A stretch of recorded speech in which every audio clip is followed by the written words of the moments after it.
What's up? It's your boy Fire here with the living legend, DJ Prince Ice. What's Yo. going on, man? What's good, family?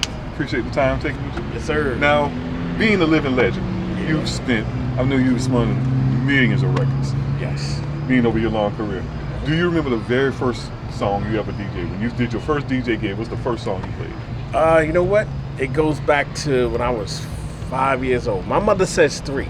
I remember when I was 5, this record called Kung Fu Fighting was out. Oh, yeah. You know, so I remember that, and a bunch of Al Green and James Brown records, and a whole bunch of Souls records, like this group called Mandrill and stuff like that.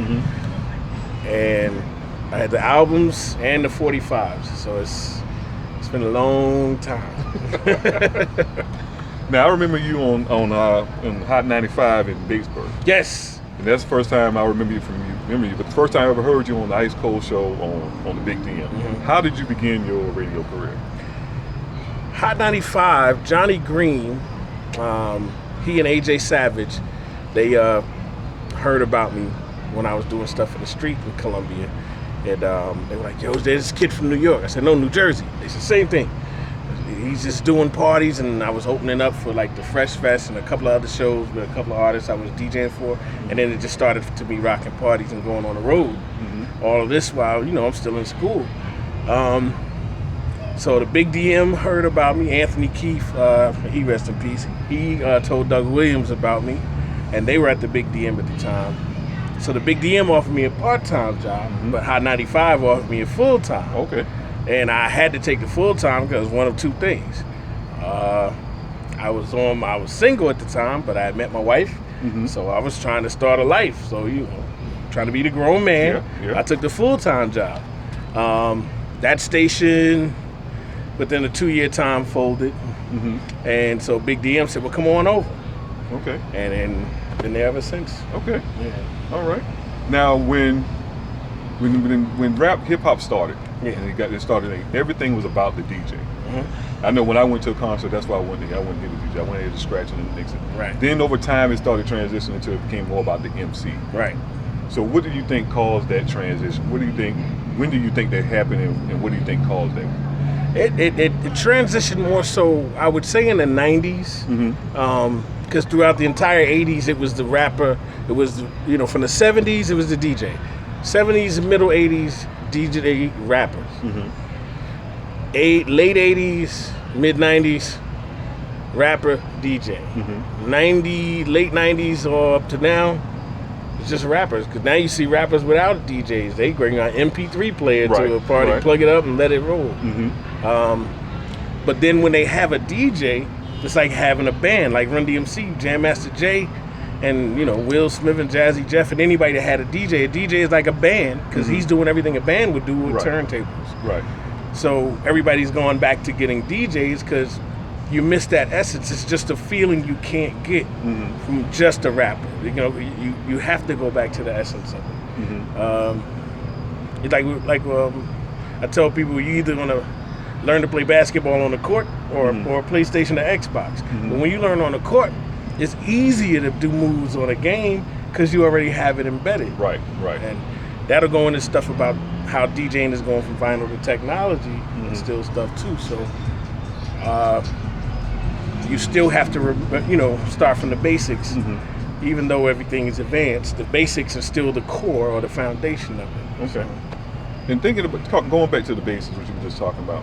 You have rappers like Jay-Z, all the old school hip hop, Run DMC, and all that. Right. They kind of slide. I ain't gonna say slide to the side, but they kind of making way for the younger generation with the mumble rap and whatever, so trap music. And there's often asked how do they feel about hip hop today. Now I'm gonna ask you that. But right now, before that, when I started coming up, and I grew up in the '80s, of course. I was out with Run DMC to scratch. That's when the music was mixing. You was scratching. That's when you heard it and you loved it. Then it came around to where it was just you put in the CD and you let the CD play and put it on a little thing, and now all of a sudden you're a DJ. So how do you feel about that transition? How it's going to that? Well, I know you would probably prefer more back in the day with the scratching and mixing, or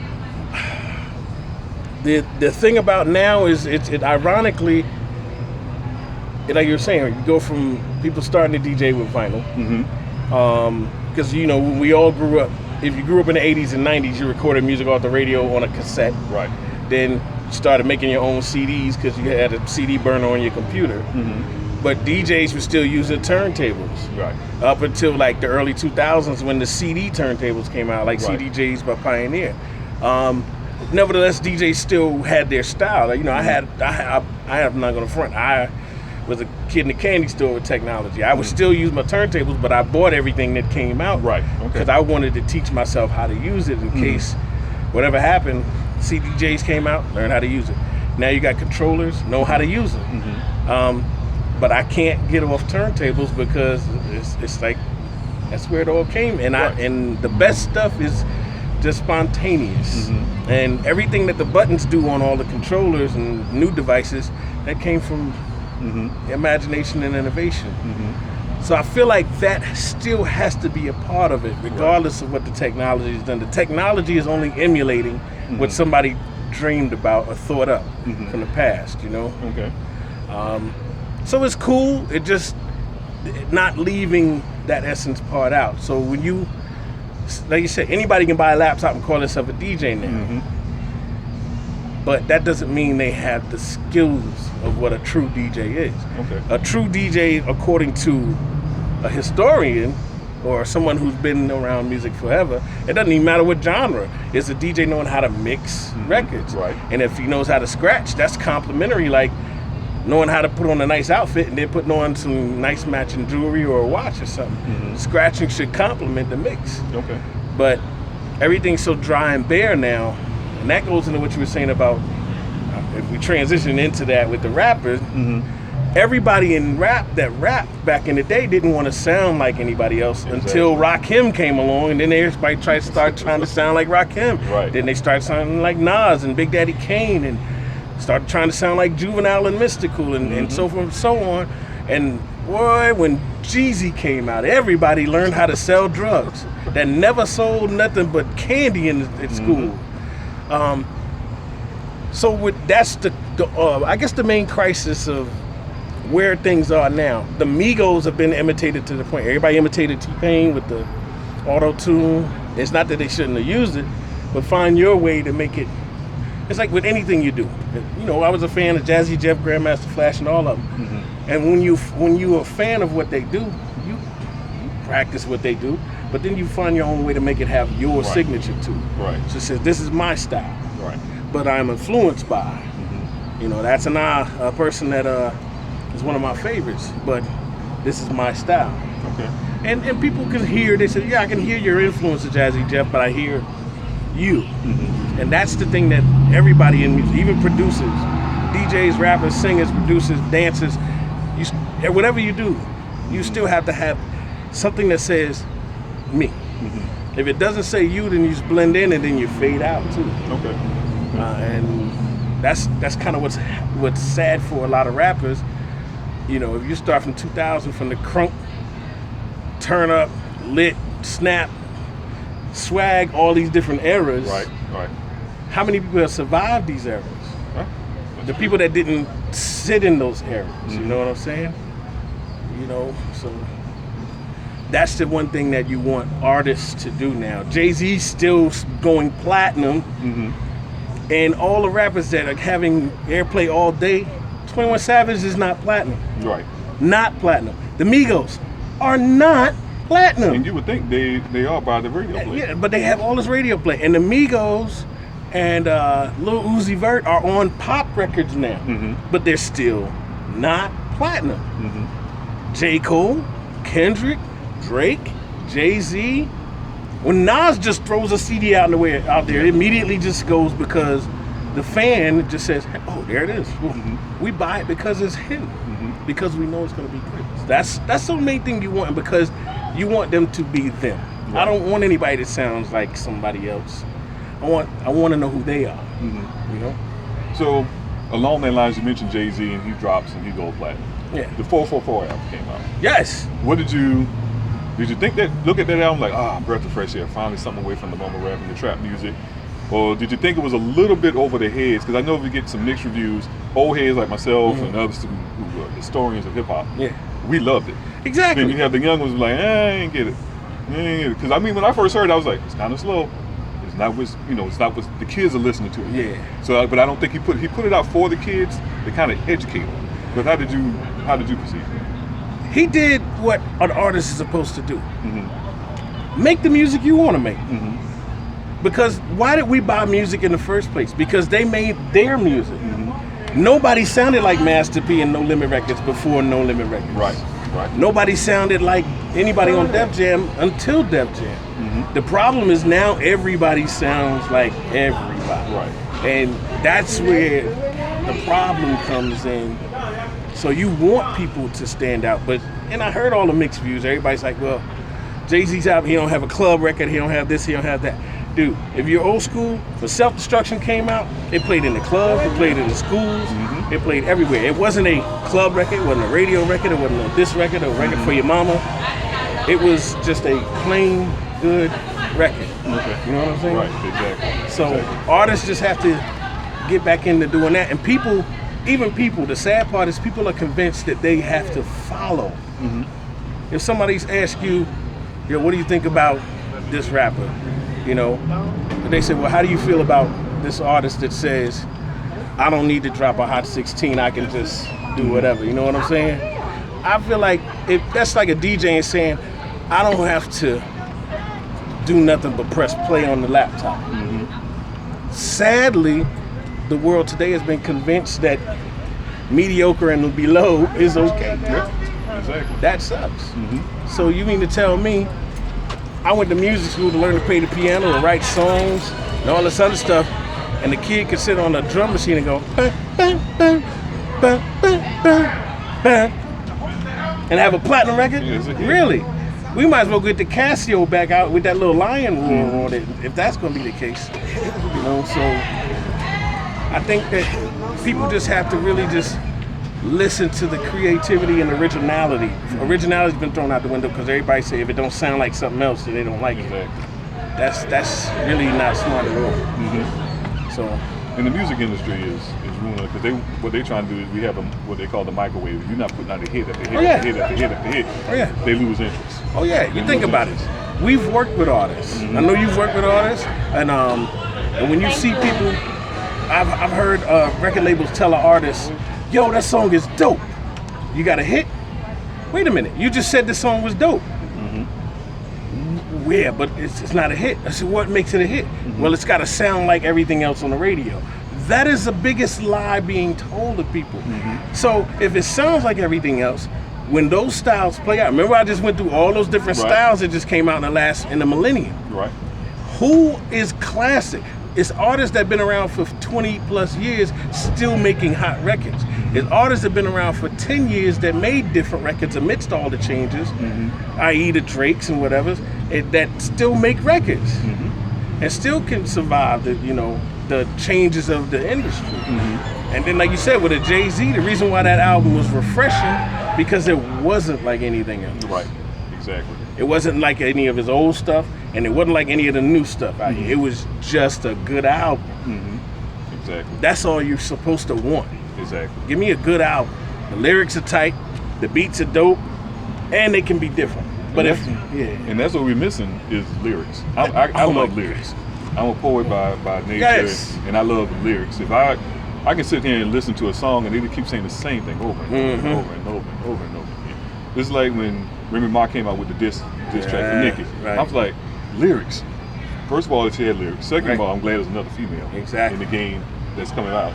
So this is a breath of fresh air. Exactly. So now you got, not to cut you off, you got other females in the game, but the lyrical prowess is not there. You know what I'm saying? Mm-hmm. And you know the sad part about for Nicki is this: it wasn't that she didn't have lyrics; they overkilled her. Yeah.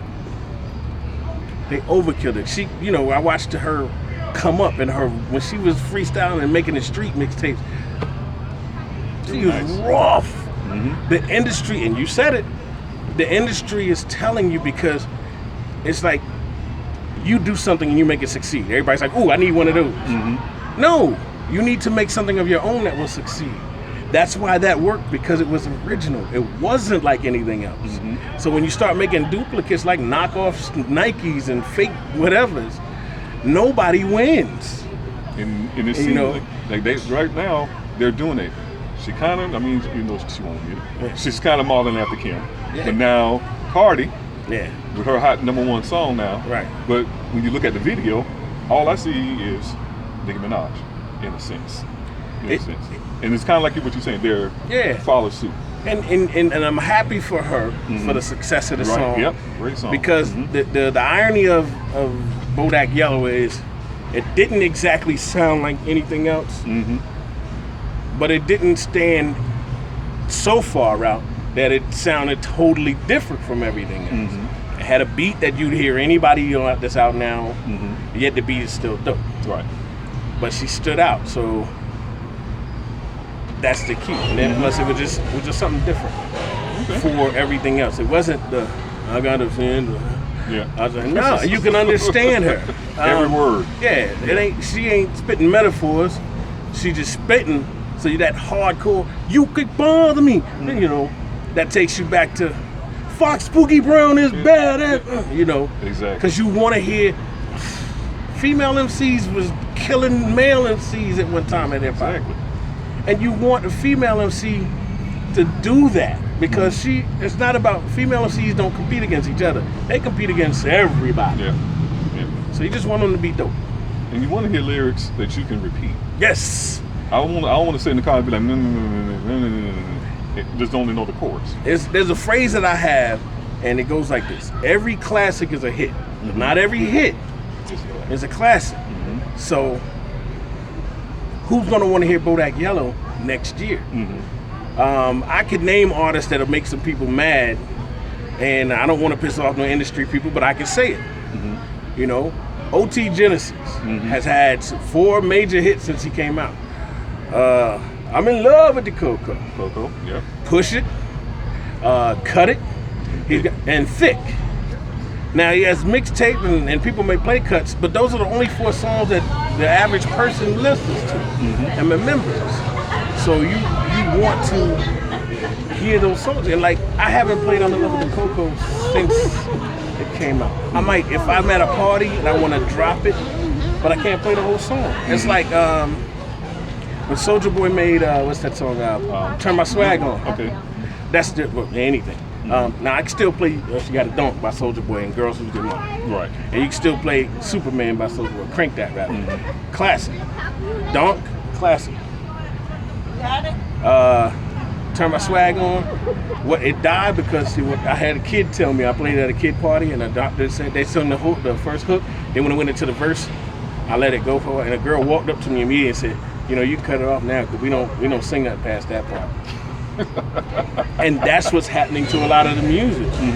So like, remember how like Kid Capri and a lot of the DJs would do what we call hitting the breaks? They would drop like the hooks or certain parts of songs. Because with some songs, whether they're old school or current songs, all you want is just a reminder of them, a tease of them. Because, they were hot when they were hot, but now they're just pieces of memory. Right. So they're hits. They're just not classic. Right.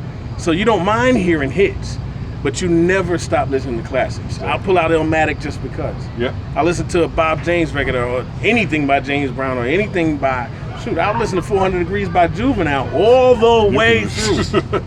You can drop that first beat of let that drop and everybody goes crazy. Yeah, Thug Motivation 101. Let It Ride. And you got to think, we mixed 50 Cent's Get Rich or Die Trying, the whole album. We mixed Urban Legend, the whole album. And you could mix everything up to like 2007. We mixed Young Jock's whole album because it was that dope, New Jock City was just dope. Right. That's what you want from everybody now. Is I dropped It's Going Down one night in here. They just went nuts. Yeah. That's a classic. What's going on, fellas? There you go. So when you're preparing to do a party, club, whatever you're getting ready to do, how do you go through what you're going to play? Do you have a playlist already in mind? When you do it, like some DJs say they go ahead and they have their whole playlist in mind, or some DJs say they do research based on what the atmosphere is going to be. How do you prepare for a party? I'm unorthodox, man. It's like I come in here, like you see, it's already people here, and it's like that a lot of times because a lot of people book this spot for their birthday parties, whatever kind of event they're having. So I don't start DJing until 9. I come in 8:30. It's packed, and then like it's a restaurant. So it still might be some families here. Right. So for 30 minutes one night, I played all the dances that the kids do because there were still kids here. Right. The adults and the kids went up there and did everything from the Cupid Shuffle to Whip Nene and Juju on the beat and all that stuff. Then I said, all right, the adults, let's teach the kids some old school. We did the Tootsie Roll, did the Humpty Dance, the Pee Wee Herman. Okay. You know, and they had fun. And then when the management, 9 o'clock came, they, it's transition time. Because now you have people that are coming in just for that nighttime entertainment part. So now you slowly ease into that. But I like spontaneity. I'm spontaneous. But reading the crowd is pretty much how I go. Okay. The people that come up make requests, hey, you got so-and-so? Like, let me try to hook it up. Only thing, and this is something that people are going to really trip out on, every DJ hates when you just play the record or you're playing it and somebody asks you to play it again. That is the worst thing. Well, I just got here. No, you didn't. Because I saw you on the stage. Well, play it again. I just played it, but I'll bring it back later. No, play it now. I got you in a little bit. And because a girl asked me to play a song I literally just got through playing one night. Then she said her no neck, big swole boyfriend back to the booth. Hey, DJ, yeah, my girl came and asked you to play a record, so go ahead and put that on. I told her I'd put it on a little bit because I just got through playing it. I said, so just tell her hold tight, it's coming. He said, no, I want you to play it now. I said, bro, listen, go sit with your girl.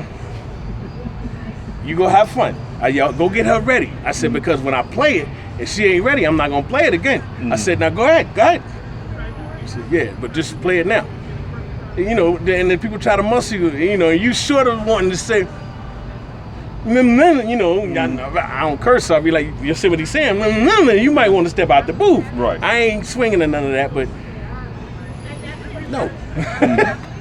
Because the wackest thing is when DJs play the same songs all night long. Yeah, okay, somebody just got there. That's why sometimes you'll get to a spot early and people want to hear the hottest stuff at 9 o'clock. Won't close till 2 in the morning. That ain't going to happen. Right. Because you're going to have to play it again. Yeah, play it again. And if I want to play it again, I'm still going to space it out. The radio don't play stuff every 45 minutes. So why am I going to play it every 5 minutes? No. Okay. Now, I see a lot of DJs now, because as we was talking earlier about how they kind of got out of the spot, like MC stepped up. Yeah. Now DJs are coming back. Yeah. DJ Khaled, DJ Envy just put out. They're coming out with their own albums now. Yeah. They're putting that out. I'm doing that too. Okay. Yeah. So what do you think some DJs can do, consider a mistake a DJ can make that will affect their creativity in the industry? Like what's some mistakes they may think may do, like take them out of themselves, or what they made them who they are? And make a mistake and kind of ruin their career, kind of take them down the wrong way. Well, they have to be careful of, don't imitate anybody. Right.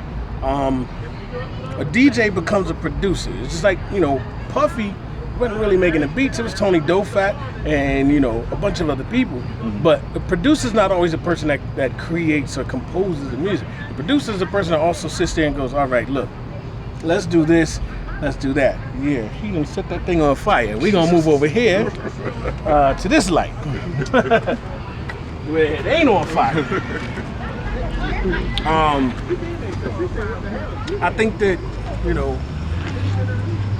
and everybody really has to just watch how they live and whatever, If you expect people who have popularity and some notoriety to kind of have a higher standard than the common person, but they're still a common person. So yeah, a lot of responsibility and accountability falls on people. So it's like, example, they lynching Kevin Hart for an obvious reason. Right.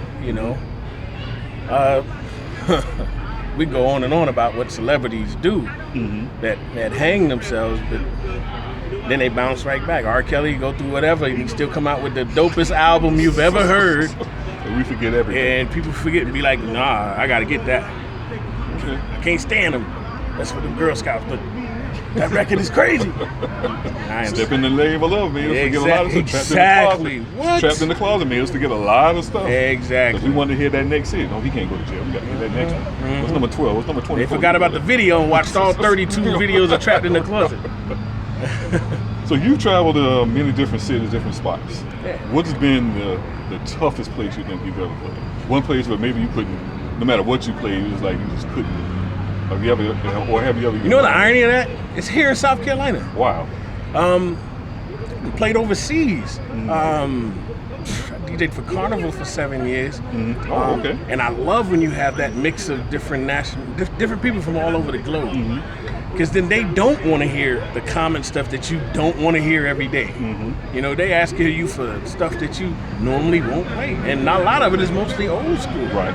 And then it's dance, EDM, and then some rap, but they like the more lyrical stuff. And they do like some of the current stuff that's hot, but they tell you, no, give us some Jay-Z, and you play the Migos, but they want the highest quality of other stuff. I did a spot, I just saw the person I DJ'd the party for a few years ago. I did someone's anniversary or birthday party. Birthday party.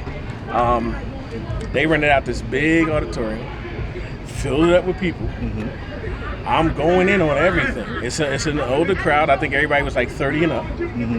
So I'm playing everything for that crowd and teasing them with a little bit of stuff. So I try everything.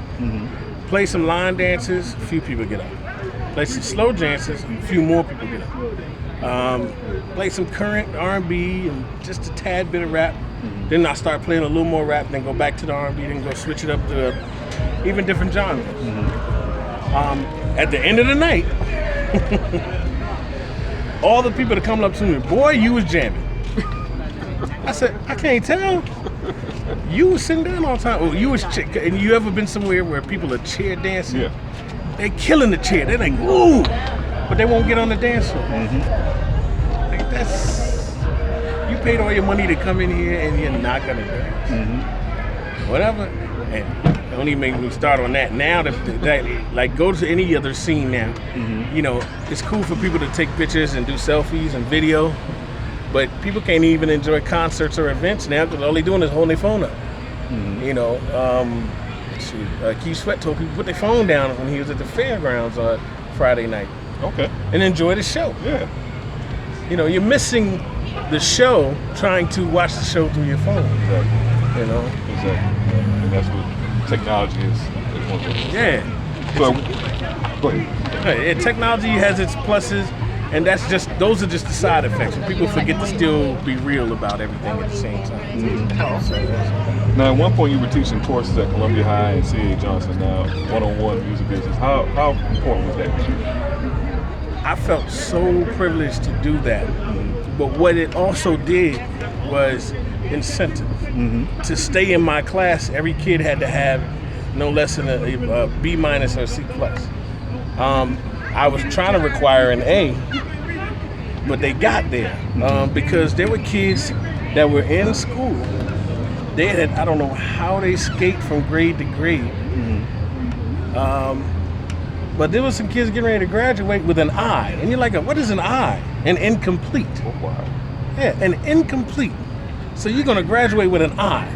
You're not gonna get a diploma. You're gonna get an attendance record. I attended high school. I had 4 kids pull that I up to a D+, then a C-, then a B. Okay. So all of the kids were passing when the 9 weeks came, and the kids that stayed in the class had to be passing, and that's where it got significant. So that meant more to me than anything, because I told them, I said, listen, when you graduate school, I said, man, sometimes I want to go back to high school just to do everything else that I didn't get to do, you know? I said I was shy in high school when it came to certain things. I was on the chorus and I was dancing and breaking and rapping and singing and DJing parties and stuff. But I wish I would have spoke to that certain girl and I wish I would have got involved with other things as well, because you realize that you could have done more. So then as an adult, you don't limit yourself to do anything. Right. You know, if people ever heard of the man Bo Jackson, he played in any sports as he wanted to. So that's the kind of the idea. Do anything, and I leave that with a lot of people because, you know, we came up with rappers, because like you said, hip hop started with the DJ. The DJs were actually the first rappers because DJs started at throw your hands in the air. Exactly. Well, I'm DJ Prince Ice. What's your name? What's your name? Who in the house? DC? Who in the house? Brooklyn? You know. And the DJ was the rapper and the DJ. He was the wordsmith and the spinner. Then he found someone to do that. And so it kept growing from there. Everybody still has to just contain those elements of that energy that you get. So, you know, if you can remember a party from last week, 20 years ago, 5 weeks ago, that job, they did their job, whatever it was. And that's what everyone has to think about. You're writing your own legacy. Right. So do something to make people go, man, remember you was rocking that party. You know? Exactly. And that's what you want to leave with people. Now, kind of stepping away from music a little bit, we kind of talked a little earlier before we got on. I ain't gonna like her anyway. Right now, NFL, everybody's protesting, kneeling. Right now, because of police brutality, want equality for everyone. We got this 45 in the office. Obviously, respecting and calling 45. Right. Is in the office right now. As far as, and then now you have some artists now, like I say, Jay-Z with 444 put out an album. That's kind of like a political album. Right. You had Eminem on the BET Awards the other night, just went on a 5-minute ripping of 45. How do you do that as far as, because we had some incidents here. You had Charleston. Yeah. We had incident not too far from here. Yeah, LeVar right here off Broad River Road. Right. We had some stuff going on here. You know, we got live PD here now. Yeah. A lot of things going on. So how do you, in your industry, how do you see that as far as the police brutality and equality here in South Carolina? Anybody that has scriptural knowledge is seeing prophecy come true. 2 words, last days. People don't have natural affection anymore. That's why it's so easy for anybody to kill. So that's the whole point of everything. There's no care anymore. We're watching it all play out. The leader of the free world doesn't care. The distraction of Twitter, there were 10 to 18 laws passed without anybody knowing, because how do you distract people? You get them all hyped up about something else. While everybody's watching them go against the NFL, they done passed laws knocking down everything Obama did and knocking out everything to help people unemployed and this, that, and the third. Yeah, it's a distraction. All right, so let's wrap this on up here. I like to ask questions. Usually I ask rappers top 5. Give me your top 5 DJs. If you want to put yourself in, that's fine. Nah, I can't do that. But give me your top 5 DJs all the time.